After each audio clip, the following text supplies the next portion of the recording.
Succession में 2 बार मिले हैं, लेकिन आज जब मैं आपसे मिल रही हूं तो बहुत बहुत बधाई पंजाब की जीत के लिए। आपने क्या कभी अंदाजा किया था कि इस कदर इतनी बड़ी जीत मिलेगी, इतने बड़े मार्जिन से? नहीं, हमें भी उम्मीद नहीं थी। ये ऐसा लगता तो था कि जो बातें हम कर रहे हैं एक आम आदमी की बात है। हम कहते थे भाई हम आपके बच्चों को अच्छी शिक्षा देंगे, आपके परिवार के लिए अच्छे स्वास्थ्य की व्यवस्था करेंगे, बिजली देंगे, पानी देंगे, सड़क देंगे। इनकी कोई आजकल राजनीति में बात करता नहीं है। तो हमें ये उम्मीद तो थी कि लोग हमारे बातों को पसंद कर रहे हैं, क्रेडिबिलिटी भी थी कि दिल्ली में इन लोगों ने करके दिखाया है, लेकिन हमें ये नहीं पता था कि जनता का इतना बड़ा आशीर्वाद मिलेगा। तो ये आशीर्वाद किस वजह से?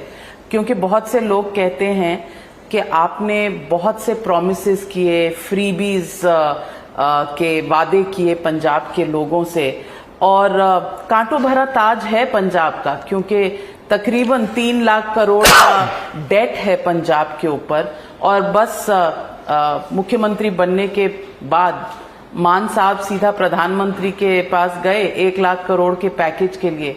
पर जब हमारी पिछली बार बात हुई थी, आपने कहा था कि आपके पास पूरा फाइनेंशियल मॉडल मौजूद है कि आप कहां कहां बचा सकते हैं और पंजाब को ये पैसे इन चीजों के लिए दिलवा सकते हैं।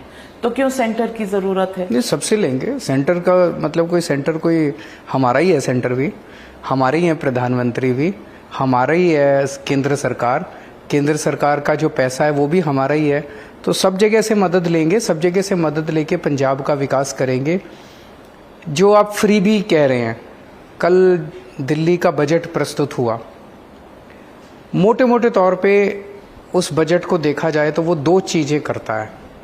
आज जो सबसे बड़ी परेशानियां देश के लोगों के सामने, एक रोज़गार और एक महंगाई।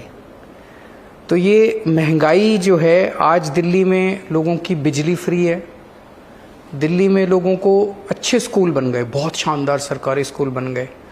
तो मान लो आपके 2 बच्चे हैं, एक बच्चे की 4-5 हज़ार रुपये तो खर्चा आ ही जाता है प्राइवेट स्कूल के अंदर, तो 10,000 रुपये महीने का खर्चा आता है। इस साल दिल्ली में 4.25 लाख बच्चों ने अपने प्राइवेट स्कूल से नाम कटवा के सरकारी स्कूल में भर्ती कराए हैं। इन सबके घर के 10-10 हज़ार रुपये बच गए। सबका हमने दिल्ली में इलाज मुफ्त कर दिया, चाहे अमीर हो चाहे गरीब हो।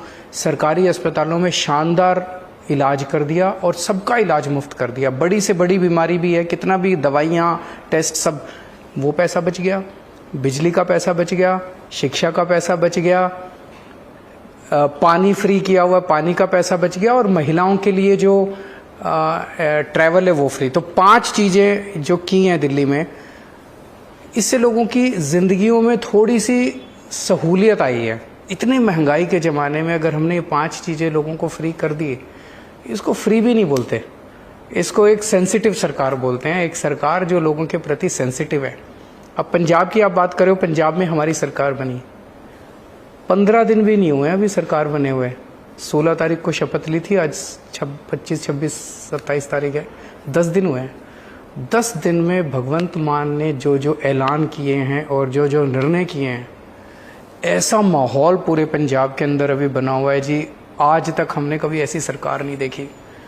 आज भी कोई पंजाब से आए हुए थे, किसी गांव से लोग आए हुए थे, बता रहे थे जी किसी दफ्तर में आज चले जाओ पंजाब में, कोई रिश्वत नहीं मांग रहा। ये रिश्वतखोरी खत्म हो गई है पंजाब में।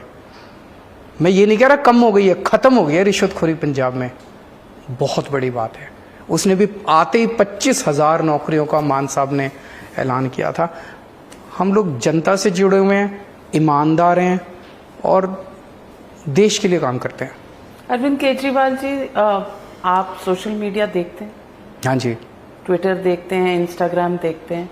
तो आप अगर कभी भी अपने टाइमलाइन पे चले जाइए तो बीजेपी ने आपके खिलाफ तमाम चार्जेस डाले हैं, चाहे वो नौकरियों के हों, चाहे वो शिक्षा के हों, चाहे वो जो चीजें आप कह रहे हैं कि बिजली, पानी फ्री, हेल्थ फ्री, हर चीज पर क्रिटिसिज्म है और चार्ज है। नौकरियों के बारे में आपने कहा था 10 या 12 लाख। कल जो बजट के दौरान मनीष सिसोदिया जी ने जो नंबर बोला वो 1,78,000 था। नहीं, उन्होंने भी 12 लाख ही बोला है। उन्होंने कहा 1,78,000 सरकारी नौकरियां और 10 लाख प्राइवेट नौकरियां, तो दोनों मिला के लगभग 12 लाख हो गया, पौने 12 लाख। पर ये फिगर्स हैं कहाँ? क्योंकि सतीश उपाध्याय दिल्ली बीजेपी के जो मेंबर हैं, उन्होंने ट्वीट किया है कि 3,246 या कुछ नौकरियां हैं। अब इसमें सच क्या है? बीजेपी को तो छोड़ ही दो, बीजेपी तो विपक्षी पार्टी है, उनका धर्म है, वो तो हमें क्रिटिसाइज करेंगे ही, विपक्ष का धर्म निभा रहे हैं। तो दिल्ली में अगर 70 में से उनको 8 सीट मिली और पंजाब में 117 में से अगर उनको 0 सीट मिली, तो ये मान के चलो कि भाई जनता हमारे ऊपर विश्वास करती है। बीजेपी विश्वास नहीं करती, वो कोई बात नहीं, ना करे। आपने कहा आप एक सेंसिटिव सरकार चला रहे हैं। आपने जिस कदर असेंबली में एक स्टेटमेंट दिया कश्मीर फाइल्स के ऊपर, और वो कश्मीर फाइल्स टैक्स फ्री हो या ना हो, ये आपका अपना अधिकार क्षेत्र है। इस पर शायद किसी को कोई आपत्ति नहीं हो सकती अगर आप कोई भी व्यू ले इस पे, लेकिन ऐसा बीजेपी का कहना, ऐसे कई लोगों का कहना है कि जिस तरह से आपने कहा मुद्दे के बारे में वो इनसेंसिटिव था, और आपके पार्टी के जो ट्विटर हैंडल में जिस तरह इसको कहा गया कि ये झूठी कहानी है, उससे लोगों को ठेस पहुंची है, खास करके कश्मीरी पंडितों को, कश्मीरी हिंदुओं को। लोग कहते हैं कि क्या ये सच नहीं है कि उनका पलायन नहीं, ये इसको गलत तरीके से प्रेजेंट किया। कश्मीरी हिंदुओं के साथ बहुत बड़ा अन्याय हुआ, वो बहुत बड़ी त्रासदी थी, कई लोगों की जानें गईं, कई लोगों को अपने घर छोड़ के जाना पड़ा। उसके बाद से आज तक 30 साल हो गए, लगभग 30-32 साल हो गए। इन 30-32 सालों में 5 साल वाजपेयी जी की सरकार रही बीजेपी की, 8 साल अभी केंद्र में पिछले 8 साल से बीजेपी की सरकार है। एक सेंसिटिव सरकार की ये जिम्मेदारी होनी चाहिए थी कि उस अन्याय को, जो लोग उस अन्याय से पीड़ित हैं, उन लोगों को न्याय दिलवाया जाता। जितने लोग कश्मीर छोड़ने के लिए बाध्य हुए थे उस टाइम, उनके पुनर्वास की व्यवस्था की जाती, उनको वहाँ पे ज़मीनों का इंतजाम करके या उनके जो भी है उनके उसके ऊपर पॉलिसी बनाई जाती और उस पॉलिसी के तहत एक अच्छे तरीके से उनको वापस पुनर्वास किया जाता। वो नहीं किया गया। 8 साल केंद्र में सरकार चलाने के बाद वो एक फिल्म का प्रमोशन कर रहे हैं बीजेपी वाले। मैं केवल ये कहने की कोशिश कर रहा था। मैं आपको एक उदाहरण देता हूँ। कश्मीर से जब पलायन हुआ, दिल्ली में भी आए कुछ लोग, उनमें से 233 लोग, 233 के करीबी है शायद, एग्जैक्ट फिगर मुझे नहीं, 233 लोग दिल्ली सरकार में कॉन्ट्रैक्ट टीचर बन गए, कच्चे टीचर बन गए 1993 में। तब से लेके आज तक दिल्ली में बीजेपी की भी सरकार आई, दिल्ली में कांग्रेस की भी सरकार आई, उन्होंने उनके लिए कुछ नहीं किया। हमारी जब सरकार आई, मैंने उन 233 टीचर्स को पक्का किया। ये आपको तो नहीं पता, ये तो किसी को भी नहीं पता। हमने कर दिया, हमने उनका काम कर दिया। उन 233 टीचर्स को हमने पक्का किया और रेट्रोस्पेक्टिव इफेक्ट से किया। पुराना सारा उनका ड्यूज 1993 से उनको पक्का किया रेट्रोस्पेक्टिव इफेक्ट से। हमने उनके ऊपर पिक्चर नहीं बनाई, हमने उनके साथ खड़े होके उनके लिए हमने काम किया। यही करने की जरूरत है। मेरी केवल एक ही मांग है कि इतने साल हो गए उनकी त्रासदी को, आओ सारे मिलके, पार्टी लाइन छोड़ के सारे मिलके उनकी मदद करते हैं, उनको वापस अपने अपने घर जाने में मदद करते हैं, उन सब परिवारों का सहारा बनते हैं। उनके ऊपर पिक्चर बना के करोड़ों रुपए कमाना मुझे तो ठीक नहीं लगता। अगर किसी को ठीक लगता हो तो मैं कह नहीं सकता। केजरीवाल जी, 233 लोगों की आपने बात कही, 7 लाख लोगों का पलायन हुआ था, तो 233 को आपने नौकरी दी, पक्का किया, बहुत अच्छा किया। लेकिन अगर आप सोशल मीडिया पे जाएं तो जिस तरह से शायद आप हंसे, आपके पीछे के लोग हंसे, उसके मीम्स चल रहे हैं। वो तो बीजेपी कर रही है। हम कश्मीरी पंडितों पे थोड़ी हंसे, हम बीजेपी पे हंस रहे थे कि 8 साल सरकार चलाने के बाद बीजेपी अब अगर किसी पिक्चर के पोस्टर लगाती घूम रही है और पिक्चर का प्रमोशन कर रही है, ये इट्स वेरी इनसेंसिटिव।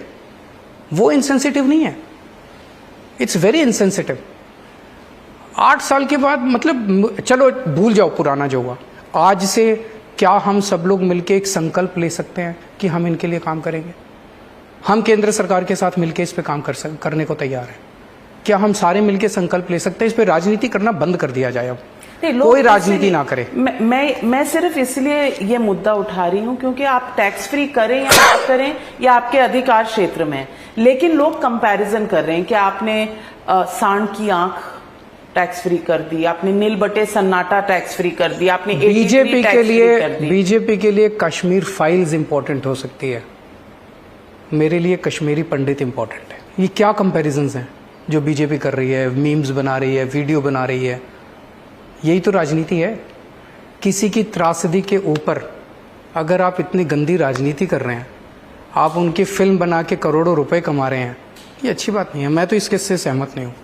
आज आपने 233 के मेरे हाथ में उतना ही था। आज अगर मैं केंद्र सरकार में होता, मैं पिक्चर नहीं बनाता उनके ऊपर, उन सबका हाथ पकड़ के उनको कश्मीर ले जाके वहीं बसाता जहां से उनको विस्थापित किया गया था। उनके अंदर एक कॉन्फिडेंस देता कि देश आपके साथ खड़ा है। आप पूछ लो कश्मीरी पंडितों से, उनको पिक्चर चाहिए कि रिहैबिलिटेशन चाहिए? Kejriwal ji, India against corruption के दौर में अनुपम खेर जी, जिन्होंने एक लीड रोल प्ले किया है इस फिल्म में, वो आपके साथ और इंडिया अगेंस्ट करप्शन के साथ जुड़े थे। मैंने उनसे भी इंटरव्यू किया 2 दिन पहले, और उन्होंने कहा कि आपके टैक्स फ्री या करने या ना करने से उन्हें कोई खास दिक्कत नहीं है, लेकिन वो पर्सनल लेवल पर हर्ट हुए जिस तरह से इस इशू को हैंडल किया गया। आपको लगता है आज आप उनसे कुछ कहना चाहेंगे? नहीं, मैं किसी को कुछ नहीं कहना। मेरी सहानुभूति उन लोगों से है जो लोग विस्थापित हुए थे और जिनको 30-32 साल के बाद भी न्याय नहीं मिला। 30-32 साल के बाद उनको एक पिक्चर मिली, ये गलत है। मेरा आज फिर से, अभी तक इस पे राजनीति हुई, मेरी सबसे हाथ जोड़ के विनती है कि राजनीति बंद करो। आइए सब लोग मिलके, सभी पार्टियां मिलके, सभी सरकारें मिलके उनका रिहैबिलिटेशन करते हैं। अनुपम खेर के लिए कोई नहीं, मैं किसी के लिए क्यों कुछ बोलूं? वो एक एक्टर हैं, उनका काम अपना है, वो अपने हिसाब से वो फिल्म बना रहे हैं। उनका फिल्म बनाना गलत नहीं है, वो एक्टर हैं। जिस तरह से बीजेपी उसको प्रमोट कर रही है वो ये गलत है। आपने 8 साल में किया क्या उनके लिए? अब आप जिस तरह से प्रमोट कर रहे हो, जिस तरह से मेरा मजाक उड़ा रहे हो, जिस तरह से मीम्स बना रहे हो, ये क्या है? क्या कश्मीरी पंडितों को ये चाहिए या न्याय चाहिए? उनको न्याय चाहिए। न्याय कैसे मिलेगा? न्याय इसी तरह से मिलेगा, सब लोग मिलकर उनको रिहैबिलिटेशन करते हैं, उनका पुनर्वास करते हैं। आपको सब लोग मिलके करते हैं। गुनहगारों को सजा होनी चाहिए क्योंकि कुछ खास इन्वेस्टिगेशन हुई नहीं, होनी चाहिए, कमीशन होना चाहिए, सब कुछ होना चाहिए। केंद्र सरकार इस पे लीड ले, सारी सरकारें इसमें साथ देंगी। मुझे तो लगता है सभी साथ देंगे, हम तो देंगे कम से कम। कश्मीर पर इसमें सब कुछ ये बंद होनी चाहिए, गंदी राजनीति बंद होनी चाहिए। आप बहुत पहले के दौर में 2015 से 2016-17 तक फिल्में देखने जाया करते थे, आजकल समय मिलता है? बिल्कुल नहीं मिलता, बहुत ज्यादा बिजी हो गए। तो अभी तो 2 राज्य हैं आपके पास, बिल्कुल कांग्रेस की तरह। उनके पास भी 2 राज्य हैं, आपके पास भी 2 राज्य हैं। जब ये बढ़ेगा तो समय और कम हो जाएगा। आपके मुंह में घी शक्कर जरूर बढ़ना चाहिए। नहीं, घी शक्कर की गुंजाइश नहीं है। आजकल कहते हैं नॉट गुड फॉर हेल्थ, लेकिन प्लान क्या है आपका? नविका जी, मैं एक बहुत छोटा सा आदमी हूं, इनकम टैक्स में नौकरी करता था। दिल में जज्बा था कि कुछ करना है। इनकम टैक्स की नौकरी छोड़ दी, दिल्ली की झुग्गियों में काम करने लगा, राइट टू इन्फॉर्मेशन एक्ट के लिए लड़े, अन्ना आंदोलन हुआ। किसी ने सोचा था यार कि एक पार्टी बनाएंगे, फिर जो भी सर्कमस्टांसेस हुए एक पार्टी बनी। दिल्ली के अंदर हमने राजनीति नहीं की है, हमारी सरकार 7 साल से है। दिल्ली के अंदर हम लोगों ने रूटीन में सरकार नहीं चलाई। आज दिल्ली के अंदर जो काम हो रहे हैं वो पूरे देश को एक उम्मीद दे रहे हैं स्कूल अच्छे हो रहे हैं, स्वास्थ्य अच्छा हो रहा है, सड़कें अच्छी बन रही है, बिजली ठीक हो गई है, पानी ठीक हो गई है, महिलाएं खुश हैं, लोग खुश हैं। अब पंजाब के अंदर पंजाब के लोगों ने हमें मौका दिया है। जहाँ जहाँ लोग मौका देंगे हम काम करेंगे। मुझे अब ये लगता है कि हमें जानबूझ के 70-75 साल तक इस देश को पिछड़ा रखा गया, जानबूझ के इस देश को गरीब रखा गया, अनपढ़ रखा गया। ये ठीक हो सकता है। किसने रखा? सारी पार्टियों ने रखा। इतना भ्रष्टाचार, इतना भ्रष्टाचार, इतना भ्रष्टाचार। अगर 10 दिन के अंदर भगवंत मान पंजाब में भ्रष्टाचार खत्म कर सकता है, 49 दिन की सरकार में अगर दिल्ली में मैं भ्रष्टाचार खत्म कर सकता हूं, देश से 70 साल में 10 भ्रष्टाचार दिन बहुत कम नहीं है आकलन लगाने के लिए। आ रहा हूं मैं, इसीलिए 10 दिन के अंदर इतना होता है तो अभी तो 5 साल इंतजार कीजिए, कितना अच्छा काम होगा। 70 साल के अंदर ये पार्टियां भी तो कर सकती थी, क्यों नहीं किया?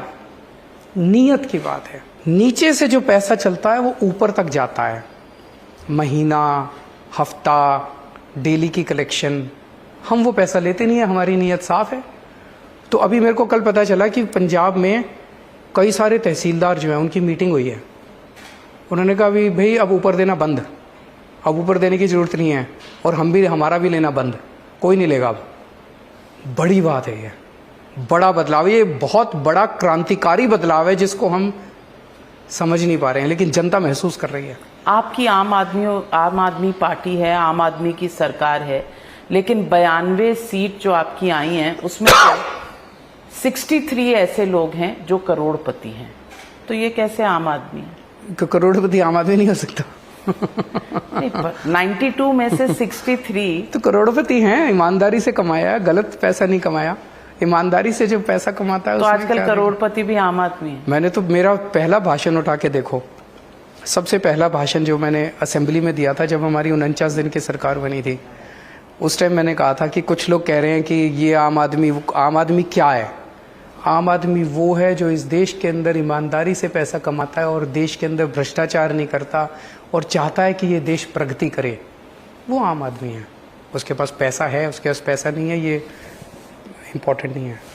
मैं ये भी पूछना चाहती हूँ कि जिस तरह से आपने दिल्ली में फैसले लिए, दिल्ली पूरा राज्य नहीं है, और आपने कई बार जो शॉर्टफॉल्स हुई हैं उसके लिए केंद्र को दोषी ठहराया है। क्या पंजाब में आपको ये लीवे मिलेगा? क्योंकि पंजाब फुल स्टेट है, पंजाब के पास जो जीएसटी रेवेन्यू है वो शॉर्ट ऑफ टारगेट आता है, पंजाब की फाइनेंशियल स्थिति सही नहीं है, और आपसे अच्छा, क्योंकि आप इनकम टैक्स में रह चुके हैं, आपसे अच्छा नंबर्स कोई नहीं समझता। मैं आपसे पूछना चाहती हूँ, और ये हमने चुनाव से पहले भी बात की थी, आपने कहा था कि कई जगह से पैसे रिलीज होंगे, और आपने 54,000 करोड़ की बचत की भी बात की थी कि कहां कहां से ये निकल सकते हैं। मैं पूछना चाहती हूँ कि इनिशियली जब तक ये पैकेज सेंटर से आता है या नहीं आता है, आपका ऑब्जेक्टिव क्या है कि पंजाब में सबसे पहले क्या काम होने चाहिए? पंजाब की टीम तय करेगी, और पंजाब की टीम काम कर रही है उस पर, और अच्छा काम कर रही है। कितना समय दिया आपने? कोई समय की जरूरत ही नहीं है। आप देखना बहुत जल्दी डिसीशंस होंगे, बहुत जल्दी, आपकी कल्पना से ज़्यादा जल्दी डिसीशंस होंगे। ऑलरेडी पिछले 10 दिनों के अंदर इतने सारे निर्णय हो गए। 10 दिन में, आज एक अखबार में छपा था, 10 दिन में भगवंत मान के 10 डिसीशंस। आने वाले समय के अंदर केंद्र से मदद मिलेगी, बहुत अच्छी बात है। नहीं भी मिलेगी तो हम पंजाब, दिल्ली को कोई मदद नहीं मिलती केंद्र से, लेकिन दिल्ली को हम सेल्फ सस्टेनिंग कर रहे हैं। पहले दिल्ली में भी खूब घाटा होता था, दिल्ली सरकार में, दिल्ली सरकार भी घाटे में चलती थी, बहुत ज़्यादा लोन था, सब ठीक कर दिया, अब फायदे में चलती है। पंजाब को भी ठीक करेंगे, पंजाब के लोगों के साथ मिलकर करेंगे।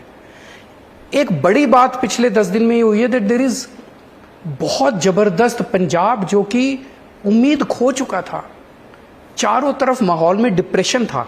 आप अगर पिछले साल पंजाब चले जाते, इतना डिप्रेशन था, अकाली दल, कांग्रेस, सबको ले। आज इतनी पॉजिटिव एनर्जी है पंजाब के अंदर, बहुत पॉजिटिव एनर्जी है।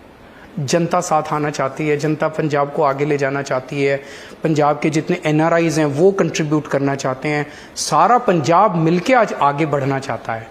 ये बड़ी बात है, किसी भी सरकार के लिए बहुत बड़ी बात है। सरकार, अब पंजाब की सरकार इस सारी पॉजिटिव एनर्जी को लेके आगे बढ़ेगी। मैं तो पंजाब की बेटी हूँ, मैं पूछना चाहती हूँ आपसे कि पंजाब इतना नीचे आया कैसे? क्योंकि 20-25 साल पहले पंजाब सबसे अमीर, नंबर 1 स्टेट था। आज जो हाल है वो आपने भी देखा होगा फाइनेंसेस का। ये बात सही है कि लोग अब चेंज को देख रहे हैं और बहुत उम्मीद है लोगों में, लेकिन क्या आपको ऐसा लगा था चुनाव के दौरान कि कहीं ना कहीं इस तरह से माहौल था जहां एक्सट्रीमिस्ट पंजाब के अंदर हैं, बॉर्डर स्टेट है, सिख फॉर जस्टिस का बड़ा वहां पर इशू बना, कुमार विश्वास के स्टेटमेंट का कि अरविंद केजरीवाल ने कहा था, वो स्टेटमेंट आपको याद है।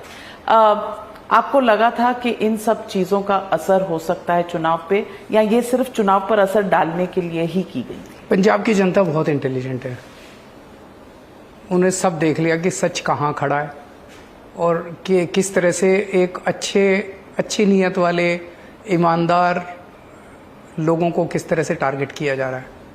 तो पंजाब की जनता ने अच्छा निर्णय दिया है। और आप ये देखिए, अभी भगवंत मान जी प्रधानमंत्री जी से मिलने गए। आपने फाइनेंशियल पैकेज की तो बात की, लेकिन वो तो छोटी बात थी। बड़ी बात जो उनकी मीटिंग में हुई, भगवंत मान जी ने प्रधानमंत्री को पहली बात ये कही कि सर, पंजाब बॉर्डर स्टेट है, बॉर्डर स्टेट में पंजाब की सुरक्षा और देश की सुरक्षा सबसे अहम है। मैं आज पंजाब सरकार की तरफ से, केजरीवाल जी की तरफ से और आम आदमी पार्टी की तरफ से आपको ये एश्योरेंस देने आया हूँ कि हम पूरी तरह से पंजाब की बॉर्डर सुरक्षा के लिए आपके साथ हैं। इस पे हम किसी किस्म की राजनीति नहीं होने देंगे। प्रधानमंत्री जी जब पंजाब गए थे और उनकी सुरक्षा को लेकर जो राजनीति हुई थी, हम उसकी निंदा करते हैं और हम चाहते हैं कि आप भी हमारे साथ, आपको जब जब हमारी मदद चाहिए हम आपके साथ हैं और पंजाब सरकार और केंद्र सरकार बॉर्डर की सुरक्षा के लिए मिलके काम करें। ये एक पॉजिटिव चीज़ है, अच्छी चीज़ है। तो एक पॉजिटिव तरीके से शुरू किया है, पूरा स्टेट मिला है। दिल्ली में जब आधा स्टेट था, हमारे पास पावर नहीं थी, तब इतने काम कर दिए। पंजाब में तो और बहुत काम हो सकते हैं। आपको लगता है एक्सट्रीमिज्म का कुछ डर या थ्रेट है पंजाब में? पंजाब ने वो दौर देखा है जब एक्सट्रीमिज्म बहुत ज़्यादा था और वो एक लोगों के मन में डर है कि वो वापस नहीं आना चाहिए।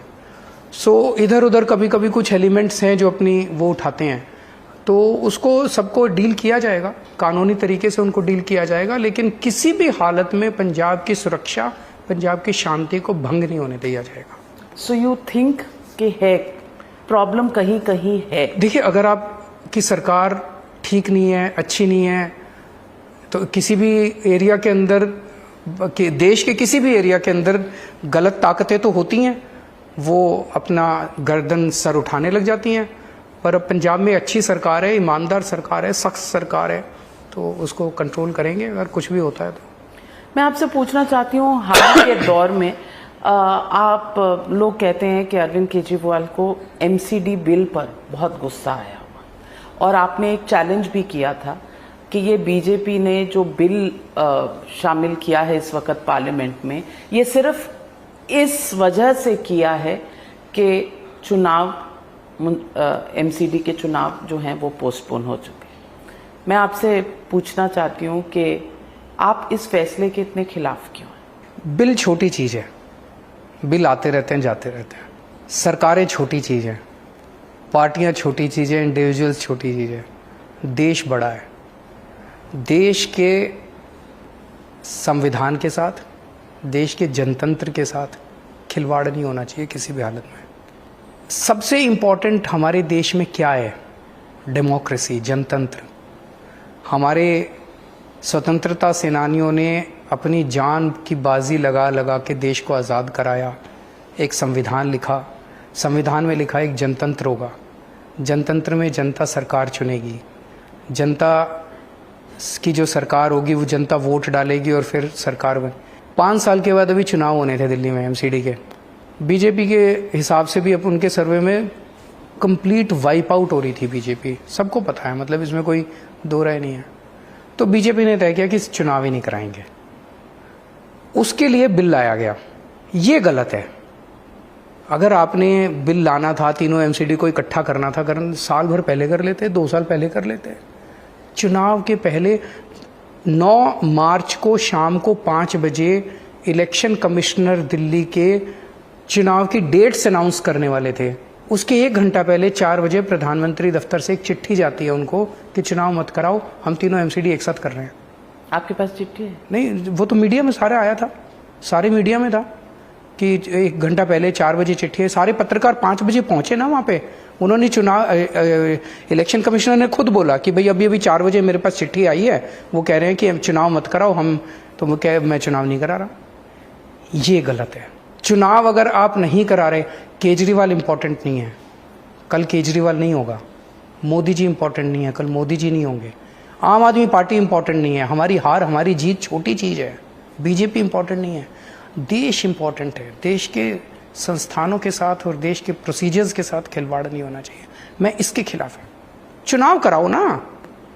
अच्छा, इस बिल में क्या लिखा है? इस बिल में एक ही चीज़ लिखी है बस, मोटे मोटे तौर पे, अभी 272 वार्ड है, उनको घटा के 250 कर दिया जाएगा। बस उससे क्या फ़ायदा होगा जी?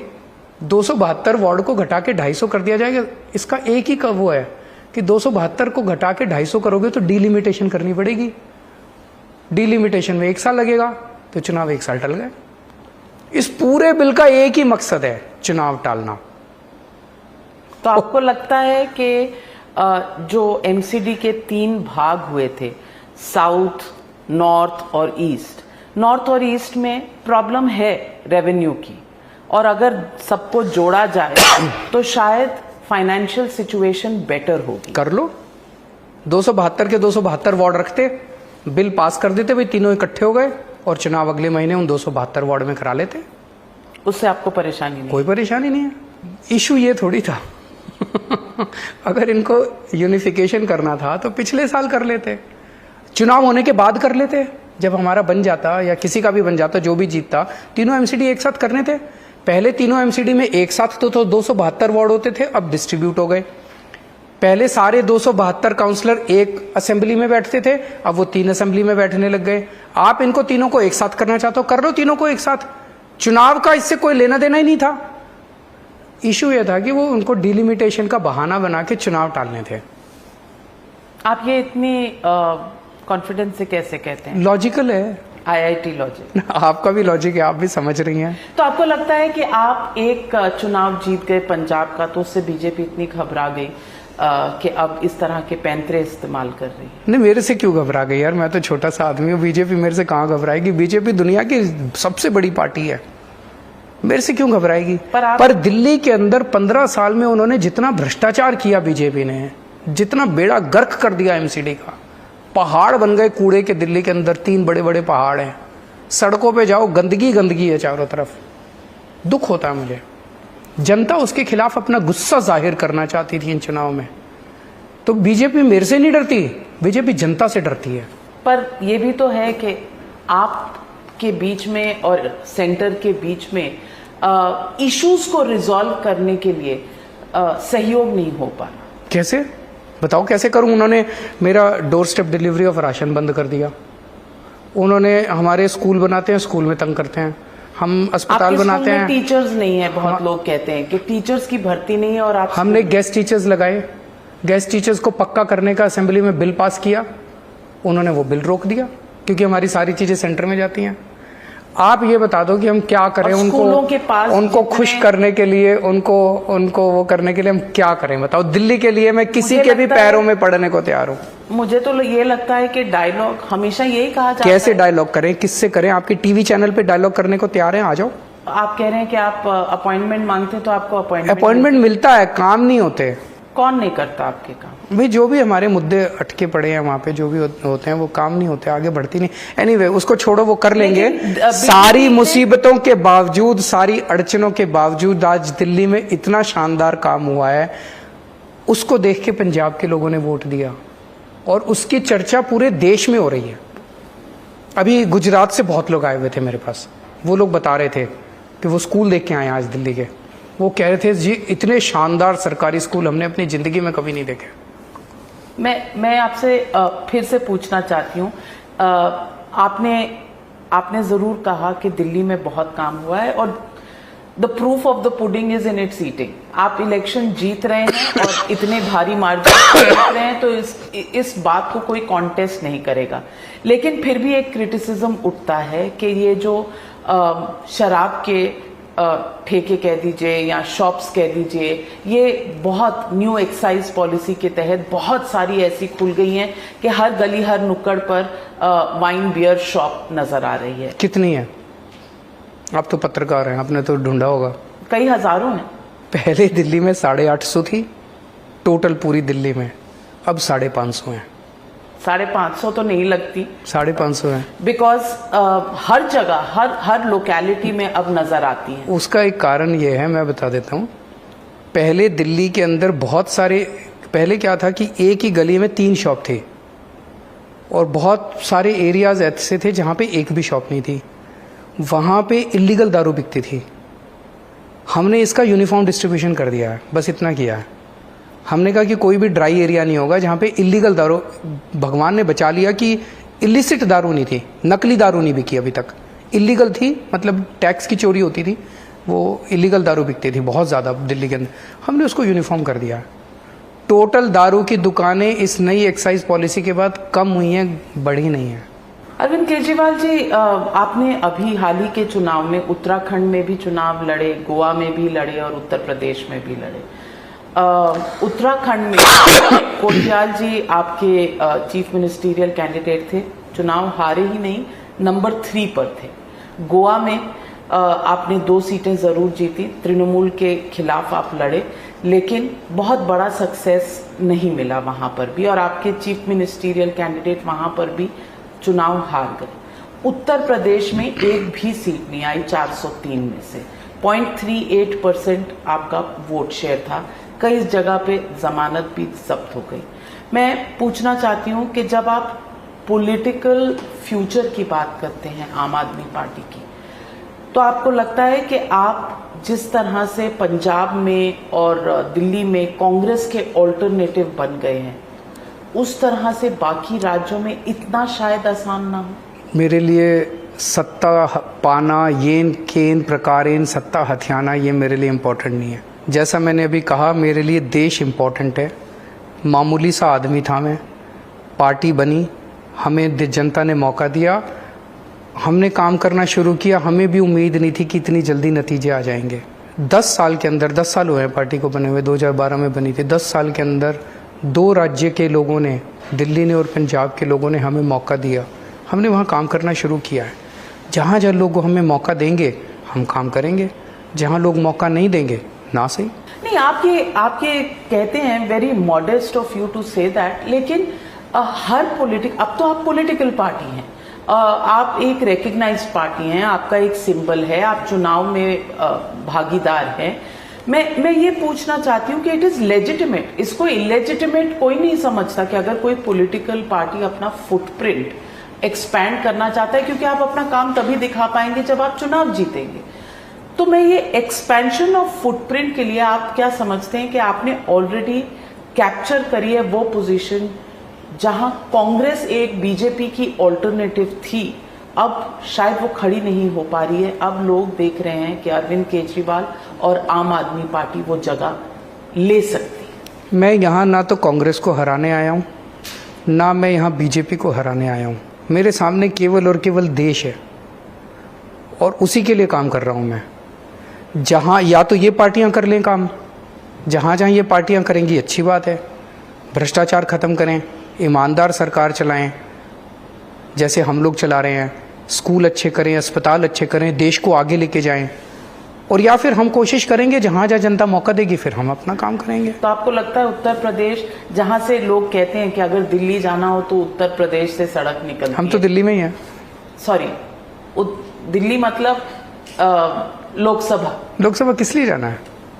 पर आप चुनाव लड़े थे, लड़ेंगे प्रधानमंत्री के खिलाफ वाराणसी से आप जरूर लड़ेंगे। मैंने बार बार ये कहा, जैसा मैंने अभी कहा, मैं सबको ये कहता हूं कि तुम लोग भी ईमानदारी से सरकार चलाओ, तुम लोग भी स्कूल अच्छे करो, अस्पताल अच्छे करो। 75 साल खराब कर दिए हम लोगों ने। अब समय 75 साल किसी भी देश के इतिहास में बहुत लंबा समय होता है।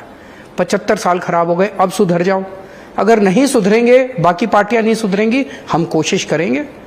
और कोशिश करने, आज़ादी को भी तो 100 साल लगे थे, 100 साल के बाद आज़ादी मिली थी। हम कोशिश करते रहेंगे, कोशिश जारी रहेगी। कोशिश जारी रहेगी। इस वक्त शायद नोटा उत्तर प्रदेश में आपसे ऊपर है। सो बेट, इट डजंट डॉन्ट यू। इस कोशिश जारी रहनी चाहिए। तो गुजरात पर नजर है? किसी पे नजर नहीं है। हर जगह जाएंगे, हर जगह लोगों से बात करेंगे। गुजरात मेरा देश जा रहे है, हैं। मेरा देश है। अगले हफ्ते आप मैं गुजरात जा भी रहे जाऊंगा, मैं कर्नाटक भी जाऊंगा, मैं केरल भी जाऊंगा, मैं तमिलनाडु भी जाऊंगा, आंध्र भी जाऊंगा, उड़ीसा भी जाऊंगा, वेस्ट बंगाल भी जाऊंगा, नॉर्थ ईस्ट भी जाऊंगा, बिहार भी जाऊंगा, उत्तर प्रदेश। मेरा देश है यार। अगर मेरे देश के किसी भी कोने के अंदर गलत काम होगा, मैं जाके बात करूंगा वहां पे। क्यों नहीं करूंगा? हमारा देश है यार। आपका देश है, मेरा देश है। आपको लगता है विपक्ष को 2024 के लिए यूनाइट होना पड़ेगा बीजेपी को चैलेंज करने के लिए? बीजेपी को चैलेंज करना, बीजेपी को हराना, कांग्रेस को हराना, ये मेरे एजेंडा में नहीं है। मेरा एजेंडा है इस देश के 130 करोड़ लोगों का कोलिशन बनाना। इस कोलिशन में मेरा इंटरेस्ट नहीं है। मेरा इंटरेस्ट है इस देश के लोगों का कोलिशन बनना चाहिए। इस देश के लोगों को सबको जोड़ के, सभी डॉक्टर, सभी इंजीनियर, सभी किसान, सभी मजदूर, उनको सबको जोड़ के राष्ट्र निर्माण के लिए लगाया जाए। मैं समझता हूं हमारा देश बहुत बड़ी प्रगति कर सकता है। उस कोलिशन की तरफ मैं काम करूंगा, देश के लोगों को जोड़ूंगा मैं। ममता बनर्जी बंगाल से निकली और गोवा गई चुनाव लड़ने, और लोगों का ये कहना है कि शायद नेशनल एम्बिशंस हैं और एक और स्टेट में, यानी कि आउटसाइड बंगाल उनको प्रूव करना था। आपको लगता है कहीं ना कहीं ऑपोजिशन की स्ट्रेंथ को ये कम करता है? मुझे ये सब जोड़ तोड़ समझ नहीं आता, आप जो बातें करते हो। चलिए मैं दूसरी तरीके से पूछती हूँ। इस वक्त कांग्रेस की, मतलब पूछोगे यही, दूसरी तरीके से पूछोगे? पूछूंगी। हाँ ठीक है, पॉलिटिक्स है। नहीं जरूर आप लेजिटिमेटली एक पॉलिटिकल पार्टी के हेड हैं। दो states, The only other opposition which has 2 states is the Congress party, जो इस वक्त राजस्थान में है, जहां आए दिन आप रिपोर्ट्स पढ़ रहे हैं। और इस वक्त बहुत बड़ा मुद्दा है दौसा में जो हुआ, लॉ एंड ऑर्डर। नहीं, मैं इसलिए मैंने ये कहा कि देखो, इस वक्त देश के लोगों के सामने 2 बड़ी समस्याएं हैं, रोजगार और महंगाई। अभी पिछले 1 घंटे के इंटरव्यू में हमने उस पर बिल्कुल बात नहीं की। मैंने आपसे लोगों पूछा, सुनो तो आप 10 लाख 20 लाख कहते हैं, कोई मान नहीं रहा वो नंबर। सुनो तो सही। इस देश के लोगों को कोई इंटरेस्ट नहीं है केजरीवाल कहां से चुनाव लड़ेगा। इस देश के लोगों को कोई इंटरेस्ट नहीं है ममता बनर्जी कहां से लड़ेगी। लोगों के घर के खर्चे नहीं चल रहे, इतनी महंगाई हो गई है, नौकरियां चली गई है, कोविड की वजह से लोग परेशान हैं। कल जो बजट पेश किया उसमें स्कीम वाइज बताया है, मतलब 20 लाख नौकरियां कहां से आएंगी। और एक पिछले 6 महीने, हाँ मैं आ रहा हूं उस पर, पिछले 6 महीने में मनीष सिसोदिया जी ने और पूरी टीम ने ग्राउंड पे जाके मार्केट एसोसिएशन, ट्रेड एसोसिएशन के साथ बैठ के बात की है कि भाई तुम्हारे बाजार में क्या क्या करने की जरूरत है, कैसे नई दुकानें खुल सकती हैं, कैसे नए रोजगार मिल सकते हैं। उसमें 5 बाजार आइडेंटिफाई किए गए, इन बाजारों को रिनोवेट किया जाएगा, उससे इतने 1000 नौकरियां निकलेंगी, रोजगार निकलेंगे। गांधीनगर हमारा कपड़ों का मार्केट है, इसको रिनोवेट करेंगे, यहाँ से हमें इतने 1000 नौकरियां निकलेंगी। दिल्ली में फूड ट्रक्स की एक पॉलिसी बनाई जाएगी, जैसे वो ट्रक खड़े होते हैं ना, उससे इतने 1000 नौकरियां निकलेंगी। कम्युनिटी किचन बनाए जाएंगे, उससे इतने 1000 नौकरियां। नई स्टार्टअप पॉलिसी बनाई जाएगी, उससे इतनी नौकरियां निकलेंगी। डेली फूड फेस्टिवल चालू किया, डेली फेस्टिवल बनाया जाएगा 4 से 5 हफ्ते का, उससे इतना शानदार बजट है। उसी बजट में एक है कि स्ट्रीट चिल्ड्रन का जो रेड लाइट पे अगर आप गाड़ी रोको तो एक बच्चे आते हैं और बच्चे आपकी नॉक करते हैं, आप खिड़की बेचते हैं, कभी डस्टर बेचते हैं, आप खिड़की नीचे करते हो तो कोई पेन बेचता है, कोई खिलौना बेचता है, या वैसे ही पैसे मांग लेते हैं कि आज कुछ खाया नहीं है, कुछ दे दो, कुछ तो खरीद लो। आप दया करके 2 चीज खरीद लेते हो उससे। उन बच्चों की तरफ किसी ने ध्यान नहीं दिया। वो भी तो हमारे देश के बच्चे हैं, मेरे बच्चे हैं वो भी। उनको अभी तक जो भी एफर्ट्स किए गए वो बड़े इनसेंसिटिव थे, इनह्यूमन थे। उनको बच्चों की जेल में डाल दिया जाता है जब भी पकड़ के। कई सरकारें आई, उन्होंने बेगिंग को इलीगल कर दिया, बेगिंग को इलीगल करके पुलिस वाले उनको उठा के जेल में डाल देते हैं बच्चों को। हम उन बच्चों के लिए इस बार 10 करोड़ रुपए का एक बोर्डिंग स्कूल बनाएंगे। हॉस्टल होगा, रेजिडेंशियल स्कूल होगा, वहाँ इन बच्चों को लाया जाए। वहाँ सारी शानदार फैसिलिटीज़ होंगी, state of the art facilities होंगी, जो अच्छे खासे बड़े बड़े प्राइवेट सेक्टर के बोर्डिंग स्कूल्स में होती हैं। उन बच्चों को लगना चाहिए कि हमें इंपॉर्टेंस मिल रही है, और वहाँ पे उन बच्चों को इमोशनल साइकोलॉजिकल पहले वो दी जाएगी ताकि वो मेन स्ट्रीम में आ सके, और फिर बच्चों को शिक्षा। आपने देखा है वो कई उस पे स्ट्रीट लाइट्स पे वो बच्चे जिम्नास्टिक वो करते हैं। बिल्कुल। ये ओलंपिक में क्यों नहीं जा सकते? इतनी फ्लेक्सिबल बॉडी है इन लोगों की। तो आप ट्रेन करें। कभी सोचा आपने कि वो मतलब उस तरह की फ्लेक्सिबल बॉडी तो मैंने देखी ही नहीं है। वो हाथ मुड़ जाता है उसका। ये इन बच्चों में कितनी पोटेंशियल है। इन सारे बच्चों को ट्रेनिंग देंगे, स्पोर्ट्स की ट्रेनिंग देंगे, अच्छी शिक्षा देंगे देश के लिए। ये है राष्ट्र निर्माण का काम। जब मैं कहता हूँ 130 करोड़ लोगों को जोड़ना है, उसमें हर तबके के लोग जुड़ेंगे। काम करना हो तो बहुत काम है करने बिल्कुल, के लिए। मिलके करेंगे सब लोग। मिलकर होता है राजनीति?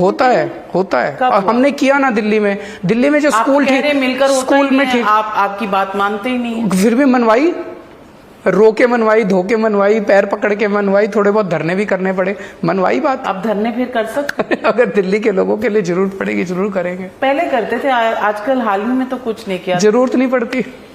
मतलब मान रहे हैं लोग। देखो आपकी दिल्ली में बात। स्कूल अच्छे हुए, कैसे अच्छे हुए? केवल केजरीवाल के करने से थोड़ी हुए। दिल्ली के 60,000 हमारे टीचर्स ने मिलकर काम किया, प्रिंसिपल्स ने काम किया, पेरेंट्स को इन्वॉल्व किया हम लोगों ने। बच्चों के पेरेंट्स सब इस पूरे इसमें PTA, parent teacher meeting, PTM कभी सरकारी स्कूल में होती नहीं थी। अब बच्चे पेरेंट्स आते हैं, रिक्शे वाला आता है, मजदूर आता है, उसको टीचर बताती है, वो भी अपने बच्चे में इंटरेस्ट लेने लगा है। नहीं तो बच्चे की पढ़ाई में कौन इंटरेस्ट लेता था गरीबों के परिवार में? तो इतने 16 लाख बच्चों के पेरेंट्स को इन्वॉल्व किया, मिलके दिल्ली को आगे बढ़ाया है, मिलके देश को आगे बढ़ाएंगे। केजरीवाल जी, एक इंटरेस्टिंग सेगमेंट है, थोड़ा रैपिड फायर, तो थोड़े से इंटरेस्टिंग क्वेश्चन पूछूंगी। Rank these names based on their political wisdom. Narendra Modi, Amit Shah, Mamata Banerjee, Priyanka Gandhi, Rahul Gandhi. इस देश का आम आदमी, he has the best political wisdom. Rank these people based on their talent and commitment to serve people. Manish Sisodia, Raghav Chadda, Sanjay Singh, Bhagwant Mann. All of them, but more than that again आम आदमी। इनसे भी ज्यादा जो इस देश का आम आदमी है, उसको इस देश में सबसे ज्यादा। सुनो, मैं ये कहने के लिए नहीं कह रहा, आप सोचने की कोशिश करो। इस देश का जो आम आदमी है, सबसे ज्यादा इंटरेस्ट उसका है इस देश के अंदर, नेताओं का नहीं है। आम आदमी पार्टी का बेस्ट पार्टनर कौन हो सकता है? राहुल गांधी यानी कि कांग्रेस, ममता बनर्जी यानी कि टीएमसी, या कोई नहीं? आम आदमी इस देश का आम आदमी हमारा सबसे बड़ा पार्टनर है। एकला चलो। एकला क्यों? 130 करोड़ लोगों के साथ मिलके चलेंगे। पर राहुल गांधी और ममता बनर्जी की जरूरत नहीं। इस देश की सबसे बड़ी प्रॉब्लम इस देश के नेता और इस देश की पार्टियां हैं। हमें गवर्नेंस को जन आंदोलन बनाना है। इस देश के राष्ट्र निर्माण जो 75 साल हमने खराब किए, तभी हम ठीक कर सकते हैं जब सारा देश एक साथ आए। अरविंद केजरीवाल जी, आपके पुराने छूटे हुए साथियों में से अगर किसी को आप ज्यादा मिस करते हो या वापस चाहते हो, कुमार विश्वास, कपिल मिश्रा, योगेंद्र यादव, प्रशांत भूषण? मैं किसी पे भी इंडिविजुअल पे टिप्पणी नहीं करना चाहूँगा। वो जहाँ भी हैं, जैसे भी हैं, मैं भगवान से प्रार्थना करता हूँ वो सक्सेसफुल हों। और कौन ऐसे हैं जिनके साथ आप कभी दोबारा नहीं पार्टनर करेंगे? इन्हीं चारों नाम। पार्टनर की क्या, वो अपने काम कर रहे हैं, मैं अपना काम कर रहा हूँ। पर 130 करोड़ में वो भी आते हैं, उनको भी साथ लेके चलेंगे। आपको कौन लगता है इनमें से प्रधानमंत्री बनेगा देश का 2024 में? नरेंद्र मोदी, राहुल गांधी, ममता बनर्जी, अरविंद केजरीवाल? जो जनता तय करेगी, जनता सुप्रीम है, जनता तय करेगी। अच्छा, अब मैं आपको कुछ और चॉइसेस दूंगी। Choose between these two, Arvind Kejriwal as an activist और Arvind Kejriwal as a politician. उस टाइम केजरीवाल को एक्टिविस्ट की देश चाहता था कि मैं एक्टिविस्ट का रोल अदा करूं। आज देश चाहता है कि मैं गवर्नेंस करूं, लोगों के काम करूं, तो मैं गवर्नेंस कर रहा हूं। दिल्ली के पंजाब, अरविंद केजरीवाल के लिए? मैंने दोनों, मेरे लिए पूरा देश इंपॉर्टेंट है। दिल्ली भी इंपॉर्टेंट है, पंजाब भी इंपॉर्टेंट है। अब मैं अगर राजस्थान कहूंगा तो आप कहेंगे राजस्थान में कौन? चीफ मिनिस्टर ऑफ दिल्ली और prime minister of India? Arvind Kejriwal. Arvind Kejriwal would like to remain as an ordinary person आप who would ordinary like तो to आप हैं who नहीं। would like to dedicate his life for the cause of this country। मेरे लिए देश बहुत important है। आप खुद सोचो, इनकम टैक्स कमिश्नर की नौकरी छोड़ के अगर कोई आदमी दिल्ली की झुग्गियों में जा सकता है तो कुछ ना अंदर कुछ आग तो है ना, देश के लिए कुछ तो सुलग रहा है अंदर। अरविंद केजरीवाल हिंदू है कि सेक्युलर है? अरविंद केजरीवाल भारतीय है। रिफॉर्मिस्ट है कि पॉपुलिस्ट है? देश के लिए खड़ा है। रिफॉर्मिस्ट के पॉपुलिस्ट? देश के लिए खड़ा है, देश को जो भी जरूरत है काम कर रहे हैं। अगर आपको रिलीजन और डेवलपमेंट में चूज करना पड़े, चूज किस लिए करना है? धर्म का भी अपना काम होता है, विकास भी जरूरी है। धर्म आदमी को आध्यात्मिक सुख देता है, विकास आदमी को भौतिक सुख देता है। अरविंद केजरीवाल जी अब गुजरात कब पहुंच रहे हैं? 2 तारीख को शायद जा रहे हैं। शुरू थकावट चली गई पिछले चुनाव की? नहीं, कोई थकान नहीं है। तो अब गुजरात की तरफ आपको लगता है कि कोशिश करेंगे, कोशिश जारी है। गुजरात की जनता सुप्रीम है। हिमाचल गुजरात भी की जनता, जाएंगे? हिमाचल 6 को है, शायद 6 या 7 तारीख को। तो एजेंडा तय है और जंग जारी है और क्या कहें, बहुत बहुत शुभकामनाएं। Thank you. आगे क्या जनता तय करती है इस पर जरूर हमसे चर्चा करते रहिएगा। Thank you. फ्रैंकली स्पीकिंग पर हमसे बात करने के लिए बहुत धन्यवाद। शुक्रिया। Thank you.